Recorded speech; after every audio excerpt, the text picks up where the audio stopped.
ఈరోజు అత్తాపూర్ పోలీస్ స్టేషన్కి సమాచారం అందింది. ఈ హాస్పిటల్లో జోయ్ హాస్పిటల్లో 245కి ఒక శివరాత్రి శ్రీలత అనే మహిళ మృతి చెందినారని చెప్పడం జరిగింది. దానికి సంబంధించి పోలీస్ స్టేషన్లో వచ్చి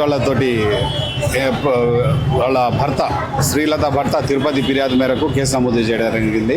దాని ప్రకారం 15 ఆగస్టు రోజు శ్రీలత గారికి అనారోగ్యం ఉండటం వల్ల వీళ్ళు Karwan Mohini function hall back side ఉంటారు. అక్కడ ఒక దగ్గరలో ఉన్న ఆర్ఎంపీ డాక్టర్ అశోక్ అనే వ్యక్తి దగ్గర ట్రీట్మెంట్ చేయించుకొని తగ్గకపోతే నిన్న సాయంత్రం ఇక్కడికి రావడం జరిగింది 17వ తారీఖుకి.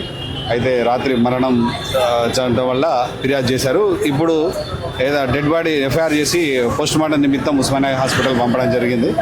ఆ నివేదిక ప్రకారం ఎవరు ఎలా ఉంటుంది దాని మీద తదుపరి చర్యలు తీసుకోబడతారు. అంటే కేవలం ఆర్ఎంపీ డాక్టర్ వాళ్ళే తనకి ఆరోగ్యం లేదండి, అది పోస్ట్ మార్టం నివేదిక ఎలా ఉంటే దాని ప్రకారం చర్యలు జోయ్ హాస్పిటల్ డాక్టర్స్ ఏమంటున్నారు? లేదండి, దానికి డాక్టర్కి సంబంధించింది వాళ్ళు మీరు ట్రీట్మెంట్ చేసినామని చెప్తున్నారు, హార్ట్ అటాక్తో చనిపోయారని చెప్తున్నారు. ఏదైనా సరే అది వారు చెప్పడం మేము చెప్పడం కాదు.